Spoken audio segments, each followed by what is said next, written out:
Hello and welcome to another edition, episode number 47 of the Lab Epstein Hitting Podcast.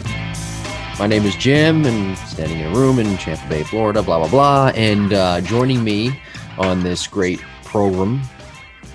That's how Nick says it. That's how Nick. Oh, excuse me.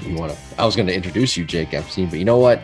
You go ahead. I had a great interview. I always think of him, and I had a great one for you. I really did. I thought of it, and I wanted to prop you up even more, and you just kind of stepped on it. But go ahead. No. I don't. No. I don't want to just say program. Program. Nick Saban says program. I mean, he's pretty successful. That's how he says. All right. I don't do it as well. I do it like with this Italian type. Well, his name is Nick. Well, this is episode number 47 of our program. And that other voice on the other end, who interrupted my introduction for him, which is fine, but I had a great one for him. He's my co-host, professional evaluator, former coach, successful business owner, and a man who was vacationing over the weekend in Florida, if I'm not mistaken, and seemingly brought the cold weather down with him because it is 51 degrees today. In the beautiful state, the sunshine state of Florida. So thank you for that. Everybody who comes down to Florida from cold weather states, not just you, I mean like family members who come down from like wherever, from these cold weather states, always bring the cold weather with them.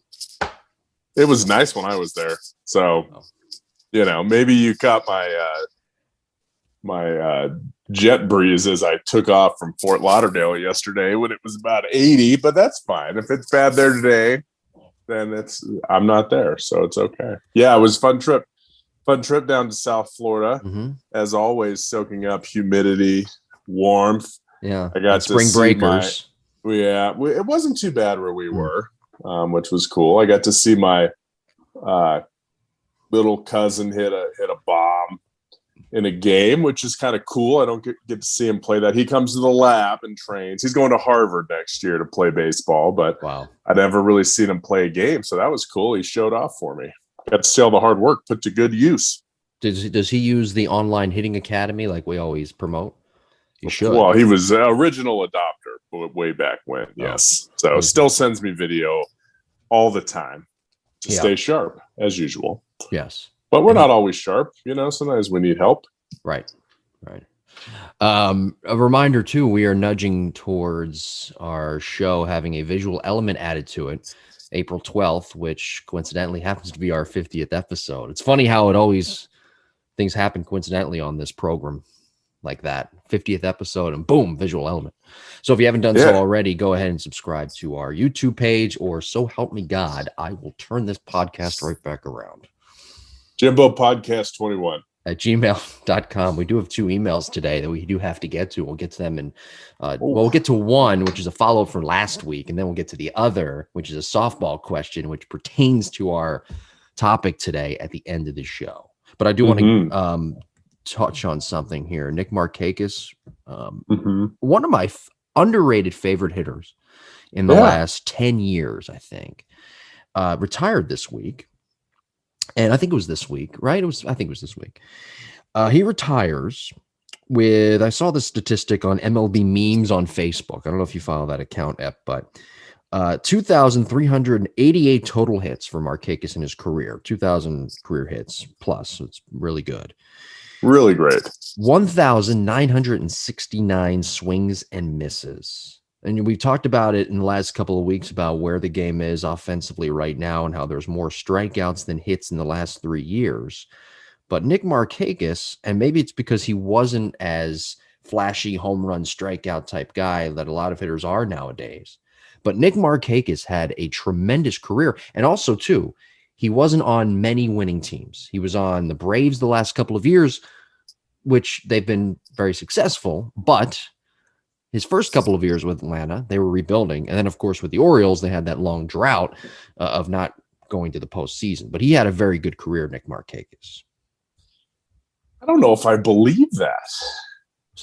What don't you believe? That he only swung and missed. How many at-bats did he have? How many at bats did he See, I have? don't know. I don't know how many at bats, but he again swung and missed 1,969 times. So you don't believe that? I have a hard time believing that. That's a guy that I don't know. That's crazy. I mean, I'm looking it up right now. Well, how many? So that's a good point you make. How many so walks he does had he have? he had 8,300 at bats. Yes. And in 8,000 at bats, he only swung and missed 1 out of every 8 at bats, 1 out of every 7 at bats. He swung and missed. Hard to believe. I don't know. I just find that mind blowing when I saw it the other day. So, okay. Well, how many walks does he have? Because I think that would be a better statistic to add in there. I don't know. Hold on, I'm coming. I'm getting there. All right. I was just looking up how many flew. I mean, that was at bats, including walks. So he had total plate appearances over 9,000. Right. So 8,300. So he had 1,000 walks probably. Well, let's see here. Okay, I'm looking it up. 1,200 strikeouts. He had 900 walks. Yeah. He had 1,200 strikeouts. Yeah. He had to swing and miss more than that. That's a misleading me. All right. Well, you know what? Unless they were wrong. All those MLB pitches, memes. I mean, you had to. Did he? How many strikeouts looking did he have? See, I didn't. Maybe he had 1,000 strikeout lookings and only 200 swinging strikeouts. Yeah. Anyway, but if we believe everything we see on Twitter, it's a great statistic. Well, I got that from Facebook, but nevertheless, same thing. Tomato, tomato. All right. Well, I'll give you a quote here. This is not from Nick Markakis, who I think we can agree, though, had a great career, right? But I mean, maybe one of the most underrated careers of all time. Oh, yeah, certainly. Statistics wise. Yeah. Yeah, definitely. Very long and a lot of longevity, too. And I think there was a year. Let me go back to it really quick. Here we go. There was a year where he played all 162 games. He played 161 in 2009 with the Orioles and all 162 games in 2018 with the Braves. He was an all-star that year, his lone all-star appearance, which is a little hard to believe because in his career, he's hit 291, 300, 306, 293, 297, 284, 298, 296, 297, 285. He's a career 288 hitter with over 1,000 RBIs, 189 home runs, and 2,388 hits. I don't know. So there's some years it's playing with Baltimore too. Because it's 189 home runs in 15 seasons. Right. I mean, that's what it comes down to. That's why people don't know who he is, because everyone loves the long ball, and he averaged 12 a year. Chicks dig the long ball. They do. Yeah. That's right. And he didn't win a batting title. So not only did he not hit a lot of home runs, he never hit what was his highest average one year? Hit 300. A little over 300. Yeah, so it was just like the steadiest guy ever. Like, wouldn't it be great if he was just a number 2 hitter?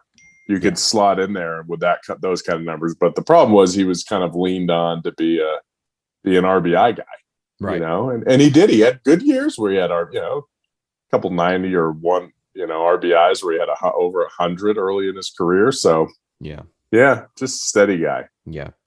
I retweeted a quote from Baseball Quotes, by the way, earlier in the week, and this is from, I'm going to let you guess. I know you love guessing these things. Just keep going. Everybody gets Jimbo better. Podcast 21 at gmail.com. Just keep going. Everybody gets better if they keep at it. Guess who said that? Ted Williams. Yeah. How'd you know? You saw. I don't. You saw my retweet. No. What? You saw my retweet. Yes. Was it that? No. I feel like maybe that's what it was, or Ted Williams. Or my cousins were telling me about it. They saw it. They may have seen it too. Well, just I want all the kids out there and the folks listening. No, it was your tweet. That's a reminder. Just keep going. You'll get better at it. Just keep going. Hey, if you keep playing, you're getting better. Remember that. Look every year you continue to play, you're getting better. Because if you didn't, you wouldn't be playing anymore. That's right. Look at President Biden. It took him 47 years to get to the presidency, and he kept going. He was in the government when Ted Williams was still alive. How about that? And look And at he almost made it up the steps of Air Force One the other day. almost. Too. Yeah, but if he keeps it, if he keeps it that, he will get up there. I'll tell you what. Look at former President Trump, by the way. Took him 71 years to become president, and he did. See, President Obama, it didn't take him as long. No, that's okay. Not as long. Not as long, but that's okay. No. Think who else? Reagan. Took Reagan a while. Took Clinton kind of a while. Bill. Right? So you just got to keep at it. You just got to keep at it. Yeah. Never give up. I think it took Jimmy Carter a long time too. Well, maybe not. That was before my time. Anyway, so great Ted Williams quote to kind of kick off our program. He also drank Moxie soda. You ever heard of Moxie soda? Ted Williams. Oh, there's Jimmy Carter. No, I did. No, I didn't. Moxie soda. He said, if you drink Moxie soda, you'll get good hits. There was like an old ad. What? I saw with him. I think he's lying. It's like one of those ads you see in the movie Major League where the whole team is doing the credit card thing, and then you have what's his face slide in with the credit card, take it everywhere. Yeah, Willie Mays Hayes. Willie Mays Hayes. Yeah. Was it like that? What is this? I'm intrigued by this soda. I don't think it's still around. I don't drink soda. I haven't drank soda in like 2 years. I think you can buy it at like specialty places. Ted Williams says drink Moxie soda, something like that. I don't know if it says you'll get hits, but yeah. So he's misleading. That's not like Ted. That's not like him. But I don't know. Yeah. You do, or did. By the way, we didn't really share many sodas. No. By the way, if you have gone back in the archives and checked out our Mechanical Breakdown series, we do appreciate that. And if you want to re-listen to more of them, we've had some really good ones. Please follow along with our analysis. Go to the Epstein Hitting Facebook page as well. We've got one coming up in a couple of weeks, right before episode number 50, where you can see us actually talking to each other, doing the radio program, the podcast program. I'm going to stop with the program shit, by the way. I'll stop. You're probably like, fuck. I mean, you already say probably like tournament and water. I don't say water. I've never said water in my life. My mom does. I say water. I say I did, didn't I? I say I say tournament. I say tournament. Once in a while, really? I say tournament, but I say tournament. So coming up here, we're going to be discussing the makings of a Division I softball hitter. So all of our softball ladies and softball listeners, I hope your ears are perked up, and I hope that you've subscribed to the podcast, because today this is about you. But we do have a follow-up question from last week, and we'll get to that here right now. This was sent to us via jimbopodcast21@gmail.com from JJ from Plymouth, Pennsylvania, following up from his question last week. And he said, and by the way, if you send us follow-up questions, we will try to answer them, but we can't be nitpicky because we are trying to get to everyone's question. Just want to be clear. Now, JJ didn't sound like he was being nitpicky here, so we're going to go with it. Now, if he sounds if we read it again and he sounds nitpicky, then we're going to he's off. We're going to put the kibosh on this question, but we do appreciate the question, JJ. Well, we like him because he's from Plymouth. Oh, that's not Plymouth Rock, though. It's Plymouth, Pennsylvania. Yeah. Where is Plymouth Rock located? I thought, I don't know. Isn't that where the first settlement was, or whatever? Right. We came across the Pilgrims. This is again from JJ from Plymouth, Pennsylvania, not Plymouth Rock. I don't know where Plymouth Rock is. If anybody does, it's got to be Massachusetts, right? If anybody does, you can write into jimbopodcast21@gmail.com. Jim and Jake, thanks for answering my question. Jake was right. See that? You were right. It could take 4 hours to answer properly. So maybe we'll do like an episode on that one question one day. He says, no, I wasn't referring to barrel dumping. Actually, I brought up that point, the barrel dumping. So my bad. But that could happen if a hitter tries to accelerate the barrel behind him to get on pitch plane early. What I was saying is that there's a difference between when a bat enters the zone as opposed to when the barrel actually gets on plane with the pitch. For some pitches in some locations, like up and in, the barrel may be on pitch plane a very short time as opposed to a pitch mid-thigh away. Would I be correct in saying those things? Keep up the good work. You two have the best hitting stuff on social media. I think he means like on podcasting, but nevertheless, because my social media stinks. Jake is really very good. I appreciate his analysis. That comes to us from JJ from Plymouth, Pennsylvania. So we're going to try to finally decipher this from his question from last week, talking about pitch plane, and then we'll move on. True. That's all you got. That's all I got. No. So he's right. I think, I think that I'm not sure when people talk about bat entering the zone. Like, what does that mean? Is the zone the full zone from the quote armpits to the knees, from corner to corner? Is that the bat entering the zone? To me, that doesn't mean anything. To me, the bat entering that giant zone. When I talk about somebody entering the zone or getting in or on the pitch plane, that's kind of what I mean when I'm talking about consistency. So sure. What I would do is, I would see where that pitch is coming through. If I was doing an analysis, where is it coming through? What is the drop? What is the trajectory of the pitch? Is it a 4-degree fastball, 4-degree drop fastball? Is it a 9 or 10-degree breaking ball? Yeah. So once that pitch is set up, that's what's telling me the zone. Doesn't do me any good to be in that giant zone when the ball is only, 3% of the entire surface area of that zone. So the barrel, I'm trying to see, does the barrel go underneath that pitch trajectory or pitch plane? I would call that the pitch plane. Does it go over it? Does it go under it? So I don't know. I guess I'm somewhat confused with that. Now the other part I'm not confused on, for some pitches and locations like up in it, lower pitches are typically the ones that are harder to get on plane for as long. So we're typically not on plane as long, not on a collision course with that ball on pitches down, because the pitch, if it's only dropping 6 degrees, it's really hard to swing up and stay in that zone at 6 degrees on a low pitch, because we have to go up to our follow through. We have to go down more, we have to go down sharply, and then we have to eventually go up to our follow through. So we're not going to be on plane as long. Where higher pitches, you should be able to be on plane longer if you have good mechanics. Now, if you have any kind of barrel drop, that's what exposes the higher. So players with a barrel drop will be on plane better on low pitches. Players that are, more of a flat swinger. So we'll take like Votto would be like the first guy. He's going to hit that pitch down better.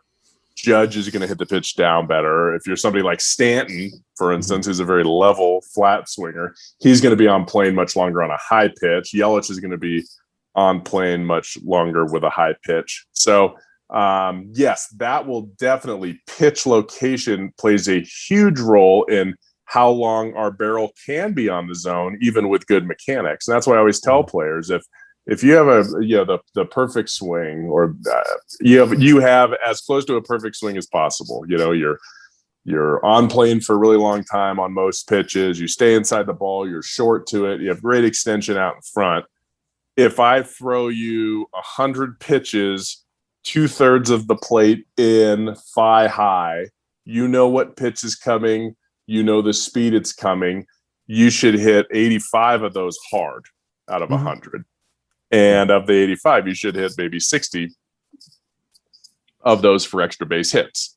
Yeah. If I throw you pitches down at the knees on the outer channel of the plate, it's coming, it's going to be there, the speed, you don't have to swing, you can take it if you will, but it's in that same scenario of, you get 100 pitches, out of the 100 pitches, you're only going to hit maybe 30 or 35 of those for hits, and maybe less than 10 of them for extra bases. So why is that the case? Well, that's the case because we're on plane longer on better pitches to hit, on pitches that are a little bit higher and a little bit more through the middle of the plate.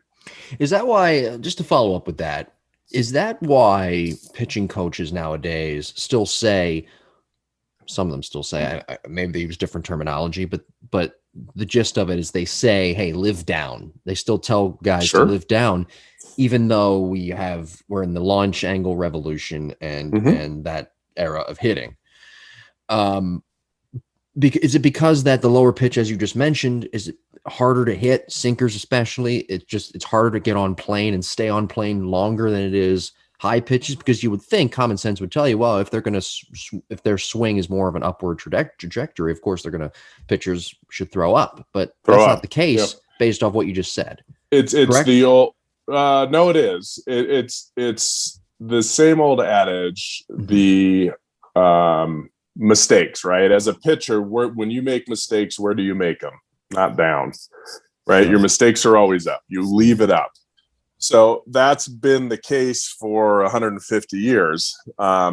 As players started to adjust to sinkers and sliders and everything down, they've had to throw that barrel down. They've had to throw it back. They've had to really drop their barrel to get to that pitch, which is fine. Yeah. So what happens now? Well, now pitchers know that, and now they're going the opposite direction and throwing a high spin rate fastball because of that barrel drop. So can you get to look, you're not going to hit both successfully. Like you're either going to hit the pitch at the knees or you're going to hit the pitch at the belt, right? Like you're not, or the belly button. Like you're not going to be a guy that, I can destroy both of those pitches. That's just not feasible. Can you get to those pitches? Okay, he's working me up. Can I make that adjustment to stay on top of that pitch, flatten my swing out and hit it? Or this guy's working me down, or they're starting to work me down this season.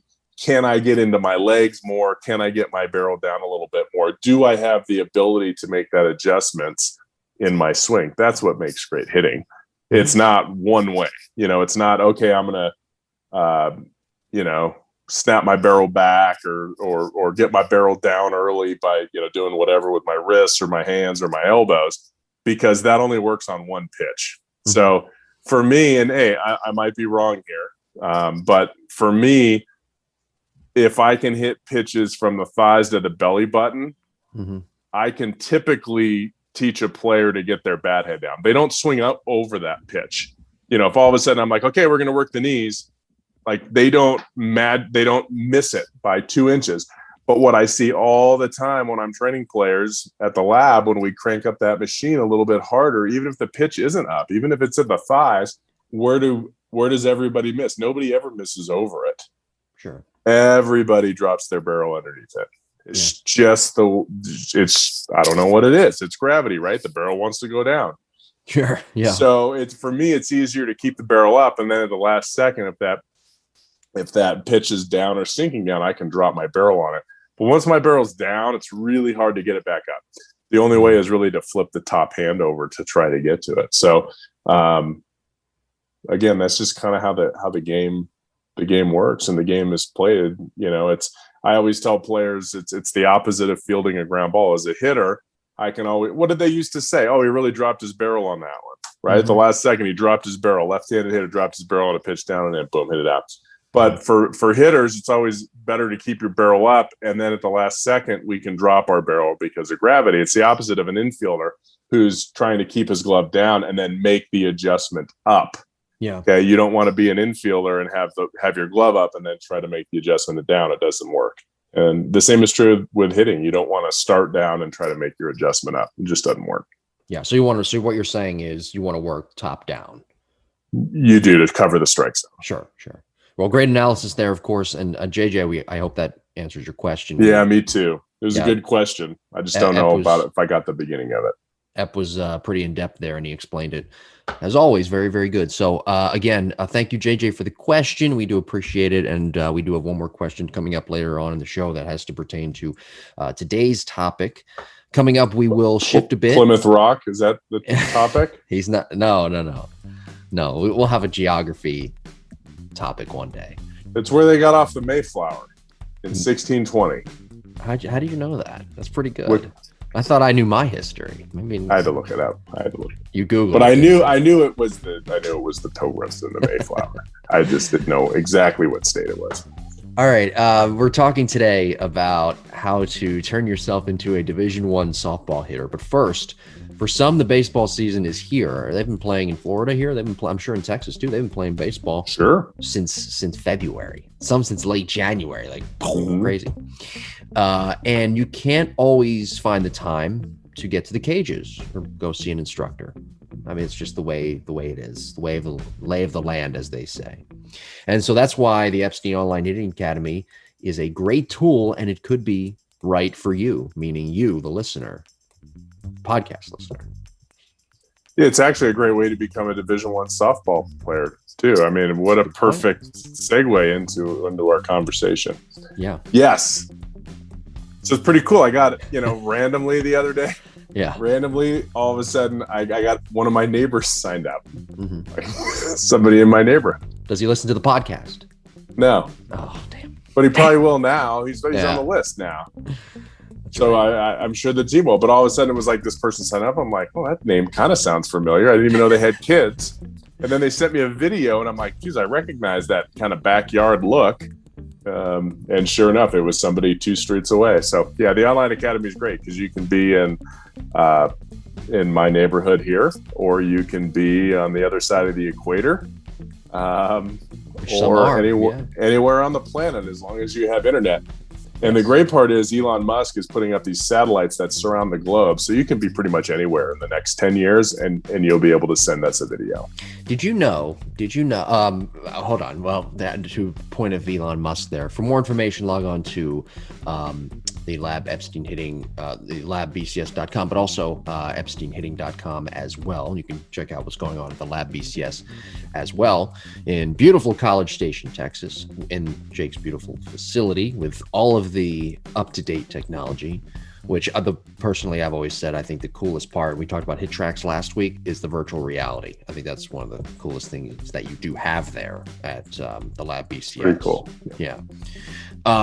So again, for more information, log on to epsteinhitting.com and check out the labbcs.com as well. Did you know Elon Musk you mentioned the satellites, he's now trying to start an internet type deal with the satellites. Did you know that? That's why I said that. Oh, okay. Sorry. I didn't just make it up, Jim. Sorry about that. I'm not smart enough. Yes. And did you also know? Surrounds the globe. Did you also know in that Antarctica? There's going to be. Do you think nobody lives in This is a stupid question. Nobody lives in Antarctica, do they? Except for scientists. They got scientists and researchers up there. Polar bears. Sometimes polar bears wanted something to do. They can log on now.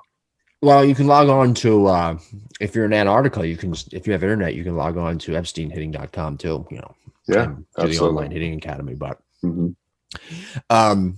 what I was saying, they're now creating a space hotel, which is supposed to be, I think, available for use in 2028. So you're going to be in space in like a hotel. It's pretty cool. That's cool. Elon Musk totally do that. Yeah. Elon Musk. So if you're having a rough day, you can just literally we're going to leave the planet today. Yeah, we're going to go into orbit. Uh-huh. Orbit's not that far. You go into orbit, you get some good views of the Earth. Yep. Maybe a nice meal. Mm-hmm. Float around. Your digestive tract's going to feel good. There's no pressure on the body. Right. Sign me up. I'm in. And excuse me. And by 2028, it'll probably have internet, so you can, look at your annotations on epsteinhitting.com as well. Oh, that would be the greatest. I know. I could bring the old MacBook Pro up there to the space hotel, look at some videos, do some brewer scouting or scouting for the team that I do work with. Sure. Yeah. I didn't say that other one. You didn't say, I didn't hear it. I didn't say that. I didn't say the actual team. No, I didn't hear it. You might have to edit that out. I didn't hear it. I didn't hear anything. Okay, good. As long as you didn't hear it. But I can get work done anywhere. That's what's great about that. That is true. Yeah. All right. Don't forget to like and subscribe to the podcast for new episodes every Monday morning at 9 a.m. Eastern time. The show's available on Apple, Google, Spotify, TuneIn Radio, Pandora, and our YouTube page is up and running. The Lab Epstein Hitting Podcast, archive episodes and clips. And be sure to follow us on social media at Jim Tara and at Epstein Hitting on both Twitter and Instagram. Social media, the worst invention like in the history of mankind. It's going to be It's going to be our downfall. I saw a tweet earlier in the week that somebody said it's like a Stanford prison experiment. Twitter, which would be kind of cool. Well, that's a conspiracy right there. Yeah, if they shut down when the experiment was done, it would be a good experiment. Yeah, I agree. All right, let's get into today's topic, episode 47 of the Lab Epstein Hitting Podcast, talking today about how to make yourself into a Division I softball hitter, whether you're in middle school, 8th grade, if you're in high school, or if you're just entering college. We'll try to give the guidelines that could help put you on your way to achieving that dream. But again, I want to just reiterate, this isn't guaranteed what we're telling you here. But I mean, as you've heard over many episodes, Ep is, I'd say, fairly knowledgeable. So I think if you listen to his advice, you could be well on your way.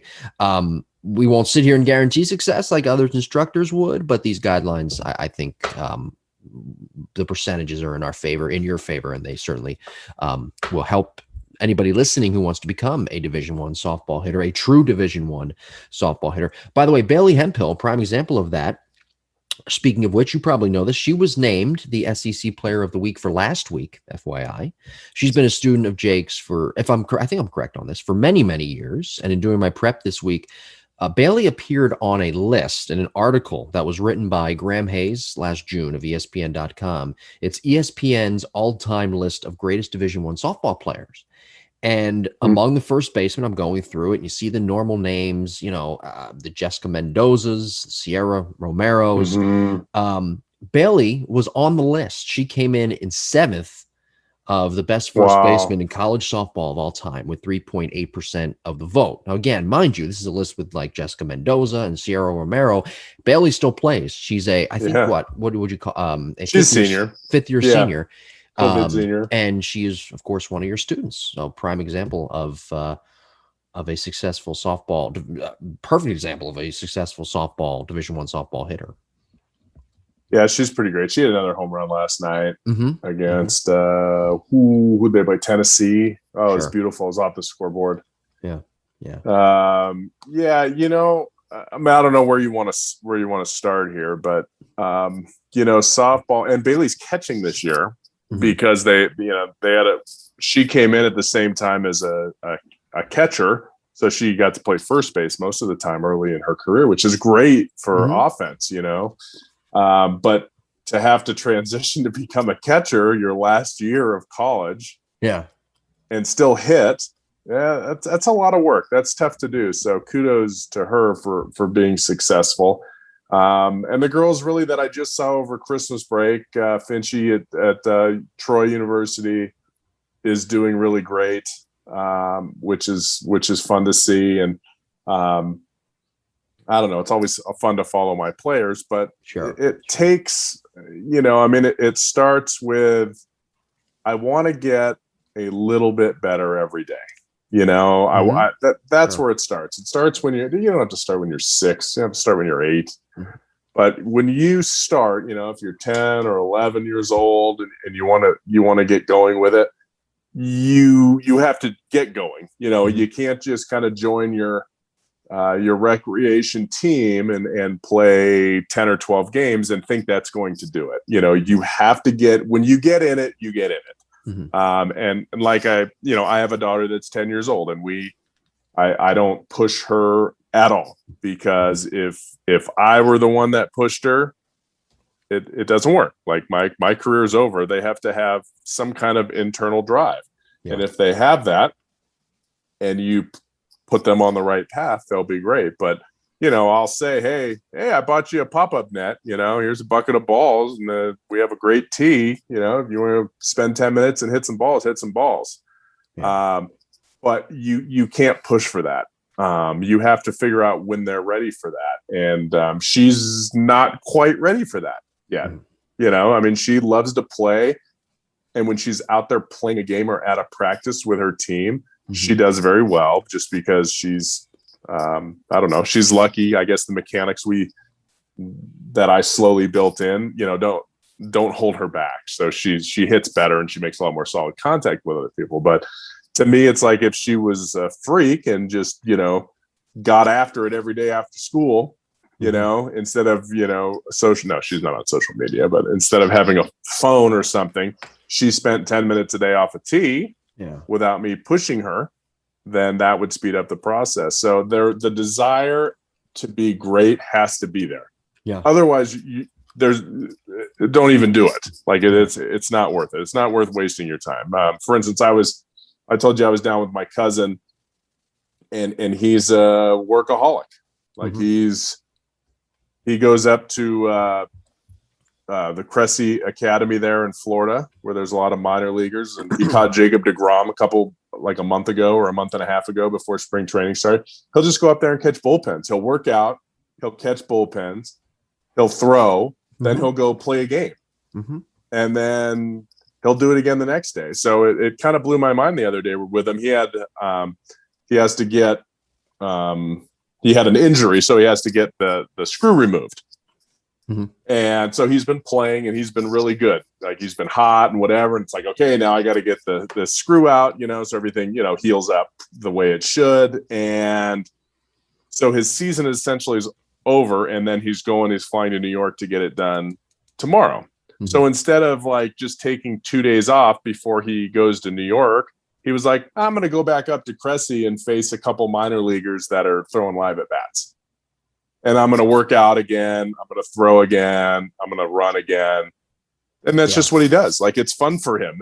And you can't teach that. Some people have that and some don't. So that's where it starts. And then laying a foundation of proper mechanics early is key. So if you have a player that wants to hit, I have 6-year-olds in the online academy.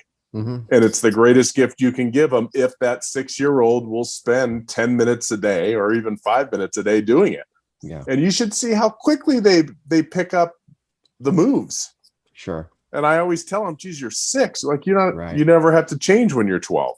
So, that obviously is number one.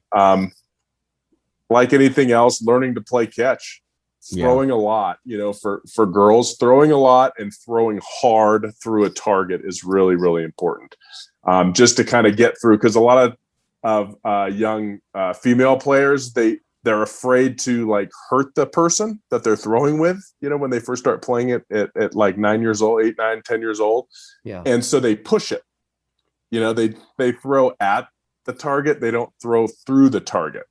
So getting them to really be aggressive. And if the other person has to put a mask on or something like that, challenge them. Like, I'm always telling Viv, like, throw it through me. I want to hurt. And it's amazing when they try to throw through you and they try to throw harder, how much more accurate they are. And it builds up better muscles. So, that's just a little cheat when you're, learning how to throw. And that could work for young boys too. But young boys typically don't care, right? They have some, there's a little bit of testosterone there. So they're going to be more aggressive at a younger age than, typically female athletes are, and you have to kind of make them be aggressive, like throw hard. Yeah. Try to swing as hard as you can here for a couple, not every swing, to try to do that. So, and then as we work our way up, and feel free to interrupt me anytime, Jim, if you have another topic you want to throw out, but, and then moving up the ladder, into a more competitive environment, whether you call it club ball or travel ball or whatever, becoming involved with, taking the first step of, hey, this is softball and this is fun, and let's get out there and play. And you get a couple at bats, and now all of a sudden, okay, now my daughter's at a point where it's like, hey, I want to be around players that take it as serious as I do. Yeah.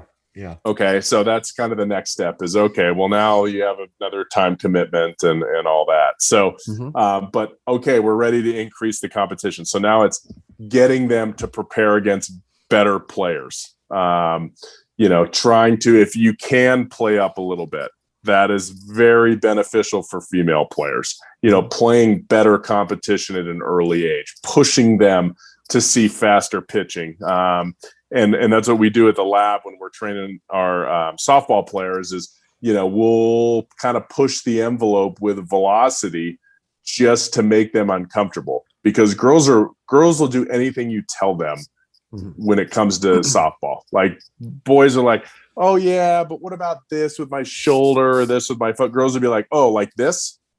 And they just do it. Yeah. And they don't give you any lip. Okay, we're going to go run. Okay. All right. We're going to go take ground. Okay. It's just, I don't know what it is. They're actually so much easier to coach. Yeah. And I don't want to say they're more fun to coach, but they have fun. Like, softball players, Division I softball players is like coaching your 12-year-old son. Like, if they make it out, they don't care. Yeah.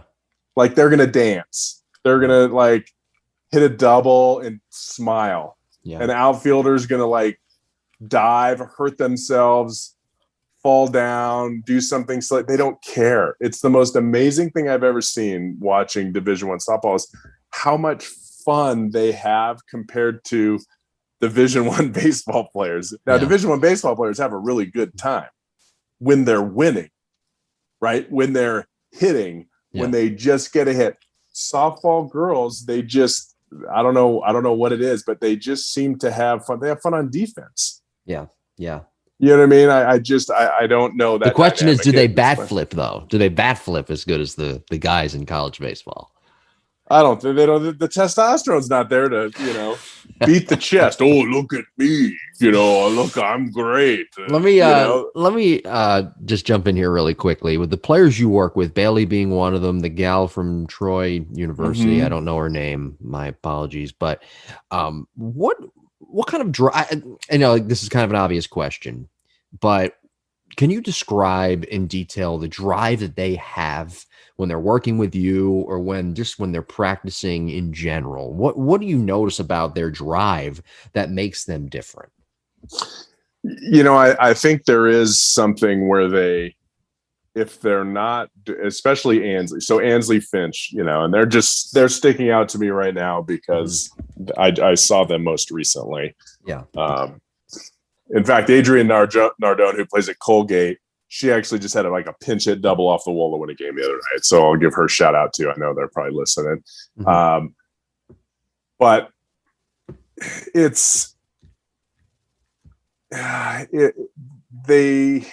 what's the best way to put this? They don't get into a bad mood, but you can tell the sunshine goes away when they're struggling. If they have a couple bad swings, you can see that determinate where they get out of that element. They'll step away. They'll ask a question or two, and then they'll get back in, and you can see all of a sudden it becomes very serious. Yeah. Until they get the comfort level back or they make that adjustment. And then all of a sudden they fall into that rhythm. So for example, Ansley, she's always been a good opposite field hitter. Yeah. But she has great power too, to the pull side, but she almost stays inside the ball too long, is what it's like.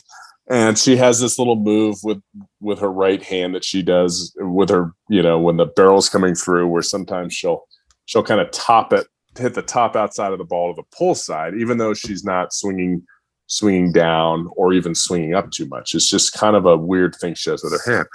And so I was working with her, and then we ran, somebody else in, right? There were probably, I don't know how many girls we had, 4 or 5 girls for that prep camp. Probably had McCutcheon. There's a girl from Alaska named Emily McCutcheon she's so small. I shouldn't say she's small, but she's not tall, right? Yeah. And she's really athletic. And she hits the ball as hard as these girls. I mean, not quite as hard as, she's probably 2 or 3 miles an hour less than Finch, and probably 5 or 6 than Bailey. But Bailey's, a fully grown human. This girl's like a junior in high school. But that's how hard she hits it at 120 pounds. I don't know what she weighs, 115 pounds. Sure. But anyway, so she comes in and hits, and then I told Ansley, like, hey, Ans, go take a breather, get some water. And she didn't. She just went over, and I just saw her doing like this isolation move to fix that right hand. Like she went, before she was going to get a drink, before she was going to do anything else, she was going to fix that problem that kept coming up. Yeah. And I think that's what it is. It's not a fear of failure. Yeah. It's not wanting, it's having pride in yourself that you don't want to look bad. And that fueled me too. Like I didn't want to make a fool out of myself when I got on the field. Yeah. So devil's in the details, right? Right. And it was like, whatever I have to do where do I need to take more ground balls? Do I need to get more hits? I didn't want somebody seeing me and saying, that guy's not prepared. Like that's a silly, that guy just made a fool out of himself. And hey, you're going to strike out or punch out or make an error or whatever. But in the back of your mind, you feel that if I work hard enough, if I put in the time and I put in the effort on the right things, then I don't have to worry about that. come game time, I'm going to be prepared and I'm going to, I'm going to shine. And whether or not you do shine, you have to have that drive in practice to be as perfect as you possibly can be. And that's what these girls do. They work. They work, whether it's in the weight room or whether it's, in the cage. Yeah. They are making sure that they're outworking the competition. So let me throw out a couple of names here. Lauren Chamberlain, Sis Bates, Casey Cooper. They all play different positions, but they're all considered some of the best hitters to grace Division I college softball ever, by the way.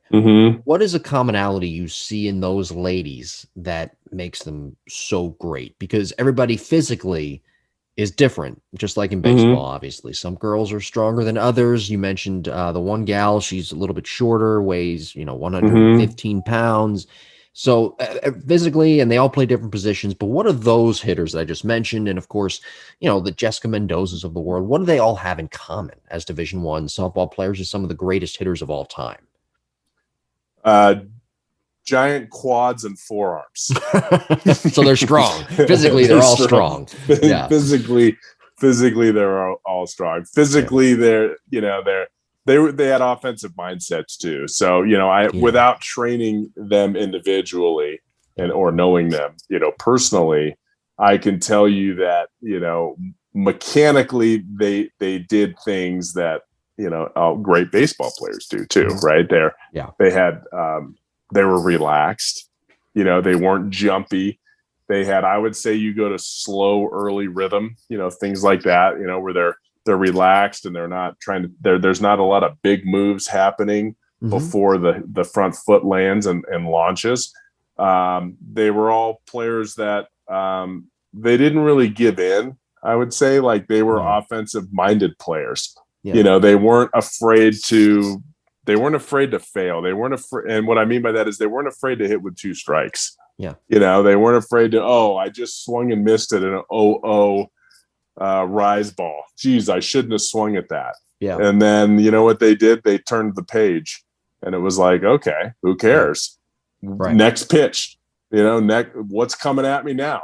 I'm going to put that in the past. And that's the sign of really any great player, both offensive, a pitcher too, making a bad pitch, but as a hitter, I always wondered, I had a conversation, in Florida about what if we treated every pitch like it was 0-0 or 2-0. Like we didn't even think about the count. Yeah. Like what would that be like if we just went up there thinking, I don't even know what the count is, but I'm looking for something to drive based on what this pitcher's throwing for strikes that day and how they throw me. I'm just going to think that I'm always ahead in the count. Yeah. And if I swing and miss, I swing and miss. If I don't swing and miss and I hit a ball out, I take a 2-0 swing when the count's 0-2. What would that do?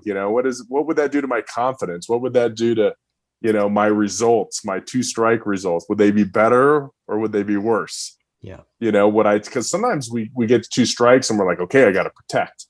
I gotta, hit the fastball and the curveball. And what happens is we open up our strike zone. We actually become like more aggressive with 2 strikes because we don't want the bat, we don't want to get caught with the bat on our shoulder. Yeah. And then we end up swinging it. But if the count's 2-0 and somebody threw us like a slider in the dirt, we probably wouldn't swing at it. Yeah. But with 2 strikes, why do we swing at it? Because we're kind of expecting that slider. Okay, he's going to throw me a slider. I got to make sure I protect on it. So those girls had a great plan. They had a great mindset. And most importantly, they're in control of their body. And that, I can't say that enough. The more games I watch at the amateur level, meaning college games or even high school games or below, the players that are in control of their body before swing launch are the ones that really dominate. And I think my dad used to call it, they didn't look like they were stressed out. Remember, he used to talk about Mickey Mantle dragging his bat up to the plate and just being, like he didn't have a care in the world. Kind of like Tony Gwynn too. Yeah. Same thing. Like, I think a lot of that is internal confidence, but I also think it's about how we move. And I remember facing guys that threw really hard, especially like in the minor leagues.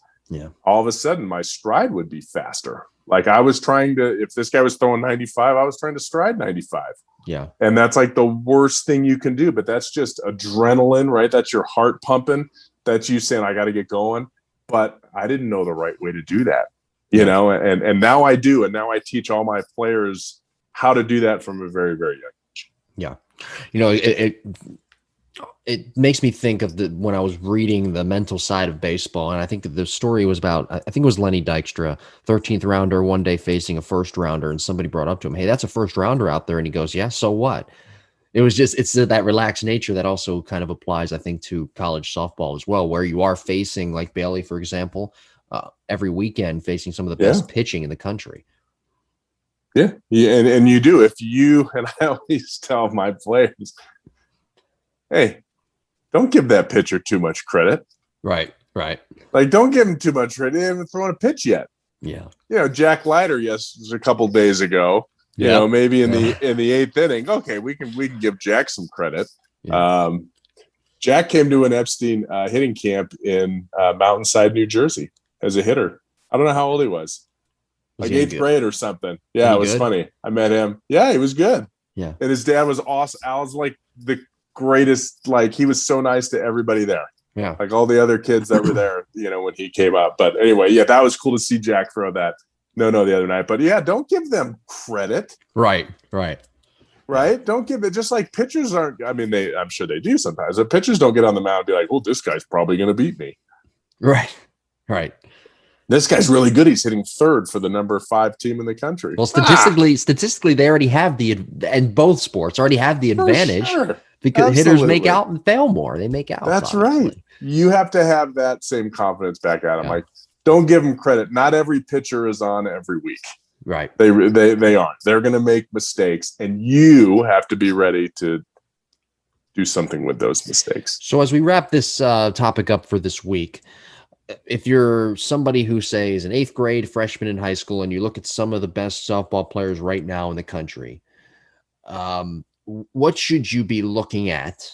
I'm trying to word this question correctly. Mm-hmm. What should you be looking at as that young player who's an 8th grader or freshman who wants to get to that top level of playing Division I college softball and in a top to mid-level conference? What should you be assessing? And this is for parents too. What should you be assessing and looking at and figuring out how to get to that point of getting to play Division I softball, and just kind of taking inventory of your talent so you can move forward in your training? I think I worded that correctly. You have to watch the best teams, watch the best players around you as you can. So in College Station, it's easy, right? You go to Davis Diamond and watch pregame, show up to a practice, go to a series when they play. I don't know who they're playing. They're playing at they beat them last night at LSU, right? Kind of a big series. Yeah.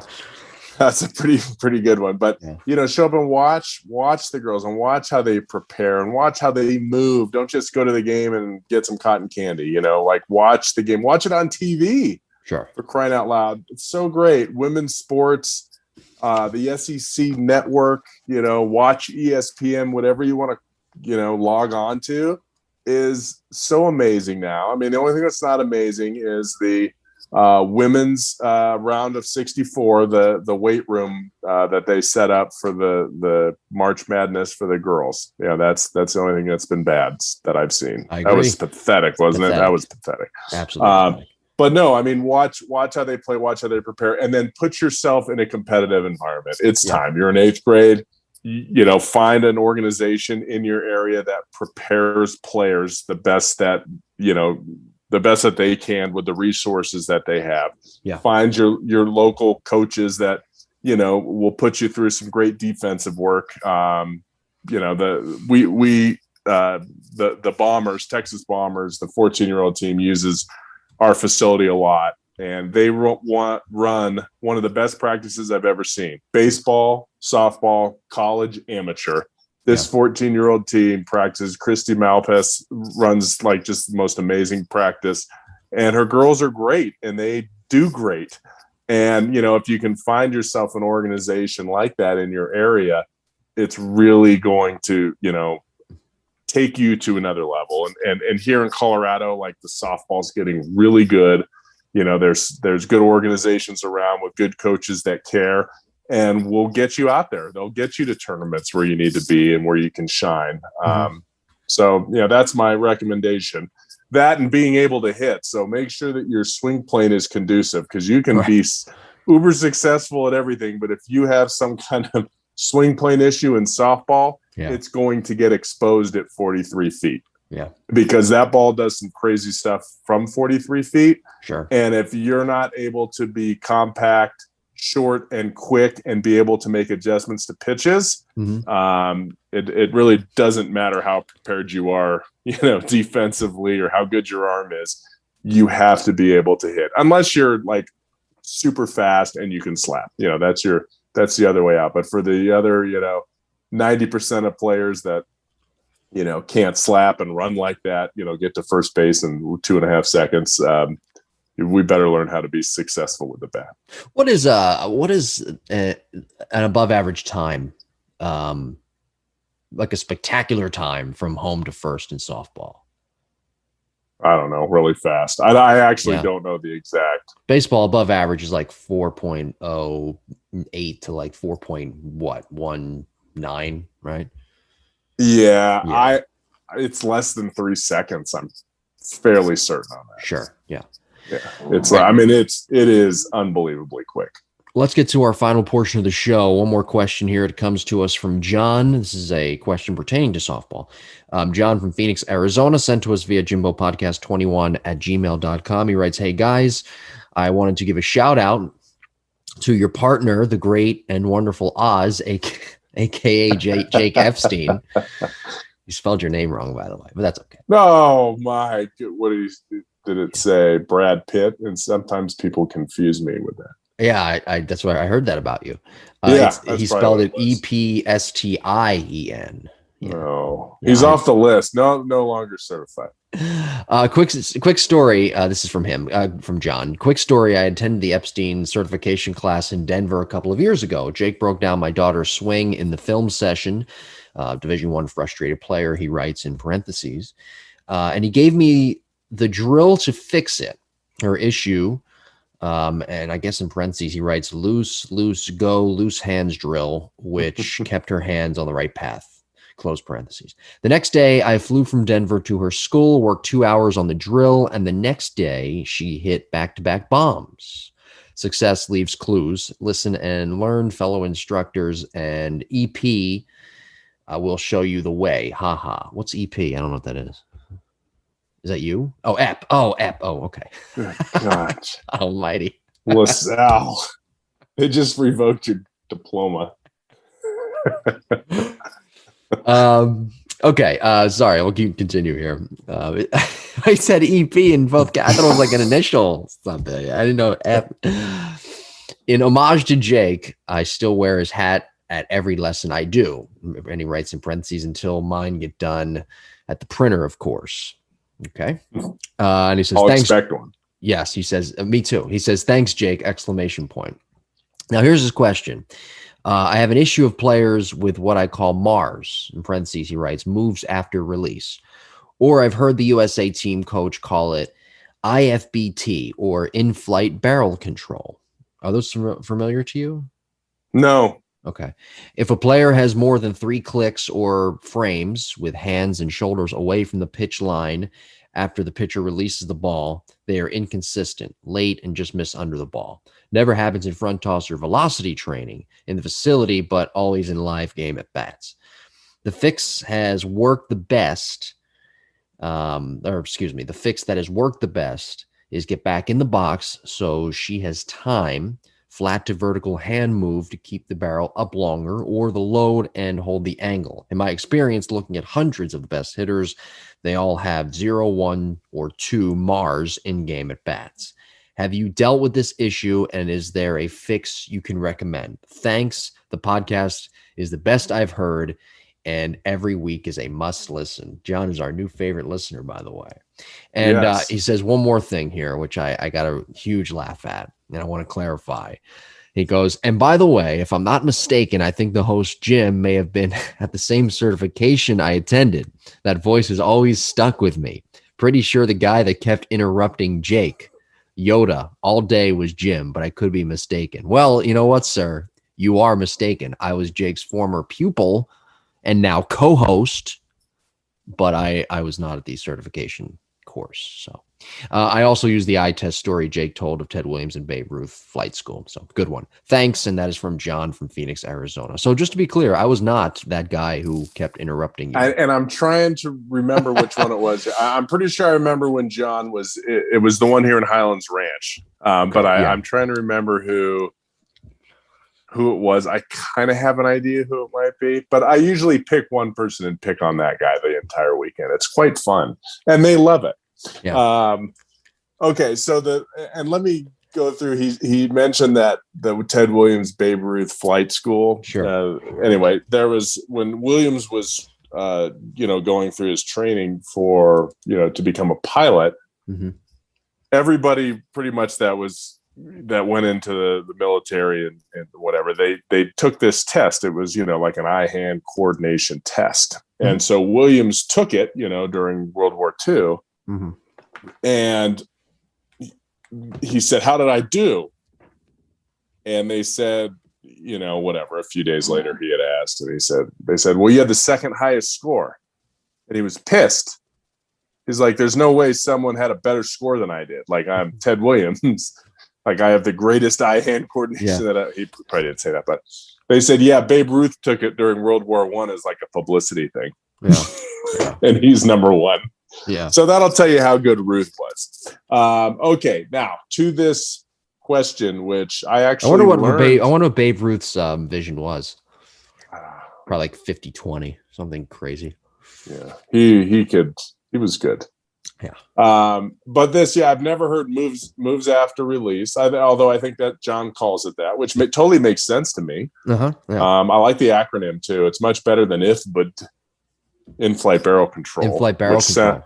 Which sounds like something that Ted Williams would have done while he was, in his fighter jet. But it makes sense. Like, I'm going through videos in my head or videos that I did today for some of my players. And yes, that's an issue. And so what I believe he's talking about is when the pitcher releases the ball, the hitter already needs to be at the top of their stride, right? We've talked about that a lot. Yeah. So if a pitcher or a hitter is at the top of their stride and they do something weird with their hands, okay, so their hands are still maybe going back away from their body as their body's going forward, or maybe their hands are dropping quite a bit while the front foot's on its way down. Because like I said, the ball's in the air. There's going to be inconsistencies for sure. There's going to be issues. Yeah. And a lot of time, people just think, I was looking at a player today and I was actually talking him through this. It is, the hands need to be quiet. Everybody talks about walking away from your hands, right? Or loading your hands. Loading your hands is great. And then a lot of people want your hands to go back as your shoulders open, right? That's like the worst thing you can do. That's separating not torsos, but that's separating hands and elbows from your core. Right. And that's what he's kind of talking about here. If your shoulders, if your body's moving forward as you're striding, but your arms aren't coming with them, they're trying to separate, that's going to create a ton of bat drag and arm barring and cause you to go under pitches. So, excuse me, what typically happens, the reason this is happening is because the player's rhythm and timing is bad. Okay, so a player has gotten going too late with their stride and their load. And as they are striding, the ball's already out of the hand on the way, but they're probably not at the top of their stride yet. So now they're having to do something with their hands and arms before their hands and arms are ready. And their hands and arms aren't ready because their lower body isn't in position yet. So if, anyway, the question was, have I dealt with this? Yes, absolutely. The fix is a much earlier, slow, and controlled load. That is the fix. where the hands have already gotten into position as the front foot is coming forward and down. The hands aren't still trying to load and trying to get into position as the front foot's coming down or the ball's released kind of at the same time. All right. Well, John, thank you very, very much for the question. We do appreciate that. And if anybody does have questions, please pass them along. JimboPodcast21@gmail.com. Don't forget to like and subscribe to the podcast for new episodes every Monday morning at 9 a.m. Eastern Time. The show available on Apple, Google, Spotify, TuneIn Radio, Pandora, and of course soon, very soon, on our YouTube page, we'll have that visual element where you can watch us talking about hitting and baseball and life and, and make fun of presidents who stumble upstairs and who, do other things, former presidents and whatnot. So, and senators and congressmen and women. It's always fun, right? Anyone in the spotlight, or everybody, or the minor leaguer for the Cubs that had 48 pounds of methamphetamine. No, what did he have in his? He had methamphetamine. I think it was 20 pounds. He did 20 pounds. That's a lot. It's a lot of meth. A lot of greenies. Yeah. So hey, you'll be able to watch us talk about all of this in a couple of weeks. Episode number 50. So subscribe to our YouTube page, the Lab Epstein Hitting Podcast, for archived episodes and clips. And be sure to follow us on social media at Jim Tara, at Epstein Hitting, both Twitter and Instagram. And of course, JimboPodcast21@gmail.com for all of your questions. And again, we're just 2 episodes now away from the Big 5-0. The Big 5-0. That was that, like half a decade or half a century. Half a century. Yeah. That visual aid will be a lot of fun. So subscribe to our YouTube page. Again, the Lab Epstein Hitting Podcast. Episode 50, we'll be discussing creating opportunities. A mechanical breakdown series will occur before that for episode number 49. But next week, and that's April 5th, by the way. Next week, though, with the regular season of Major League Baseball approaching, we talk about how hitters can set a mindset for a bounce back year. I'm sure that you've encountered this situation many times, and we'll be talking about that next week, episode 48. Yep. That's I'm ready for the season to start. Yes. As always. Yes. Spring training always gets to be very long after a while. It gets a little old after a while. And there are a lot of guys trying to have bounce back years. I agree. And it'll be interesting. We will touch on the angle of having a bounce back year in, what was a shortened season last year, and just kind of we'll be touching on that as well. So that is next week, episode number 48. Be sure to like and subscribe. Thank you for listening, and we will talk to you next week. If they could only have seen you this week, do that.